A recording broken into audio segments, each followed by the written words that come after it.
Hey there from Kicking Horse, British Columbia. Trading in the motorcycles in the snow today for these bad boys. Going on a backcountry snowmobile tour. See you on the other side.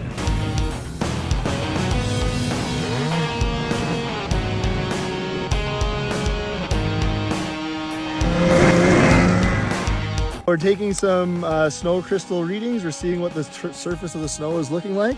And this is what we kind of use to help determine how the snow is bonding together. So depending on what these crystals look like can tell us how the snow, when it falls, how it's gonna bond or not bond, how it's gonna facet, and how avalanche conditions are gonna stay safe or not safe in the future.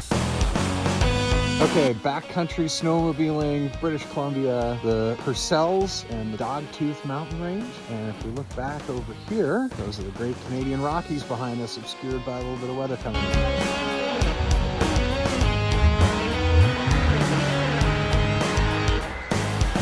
Feeling legit like a pioneer today, hitting up the Gorman climb. Look at this.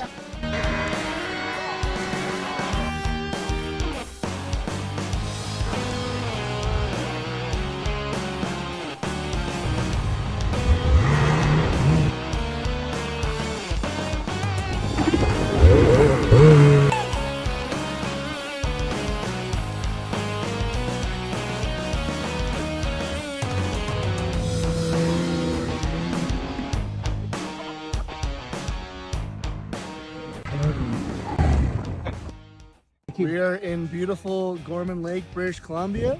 Upper Gorman is right behind me today. Oh man, Brett, tell us about how you got into this sport. I started riding at the age of 6. My mom grabbed my dad and said, go buy a snowmobile. We just moved to Canada. Long story short, that's what happened. So my first time riding in this zone, I was 10 years old and I was tandemed up in front of my dad and I was sitting in front and he was behind. And yeah, this is my backyard for sure.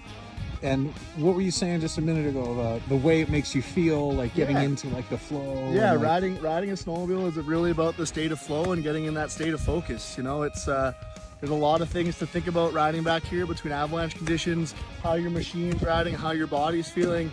But ultimately, when you're sitting on the sled and you're sitting there working and you're ready to ride, the only thing you can really think about is what you're doing. If you're thinking about your girlfriend or the smog back in Golden, you might be getting stuck. So yeah, it's a really cool state of flow and a great place to clear the brain and have some fun while you're at it, for sure. And Brett, you were saying you ride motorcycles too, and totally. This is a similar type of experience. I know for my bikes, I put a ton of money on my bikes. What did you say you just did to a bike? The sled I did a lot of learning on. I had a 2009 Polaris Dragon Assault. That probably doesn't mean anything to you guys, but I put about $50,000 into that snowmobile. I owned it for 10 years.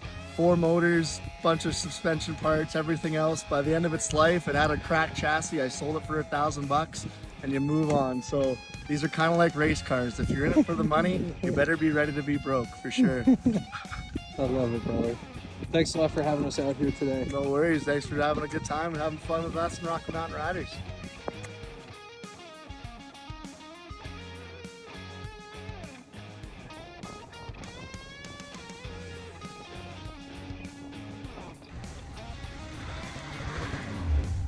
All right, we're back after the full day extreme backcountry snowmobile tour at Kicking Horse. What an awesome day. I am spent. That was very physically demanding, but what an incredible winter sport this is. Unlike anything that I've done. And for those of you who haven't gone snowmobiling, this is the way to do it. There's no frame of reference. It's really quite a unique riding experience. Nothing I do on a motorcycle translates to this. And we were fortunate enough to have this incredible guide, Brett, who took us from total rookies and not knowing what we were doing in the first few minutes to carving it up in the back bowls, even trying a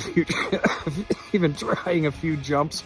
As you can tell, I'm a bit winded from all of the physical exertion today, and it was physically exerting. Another awesome way to enjoy some winter fun. So thanks for being here.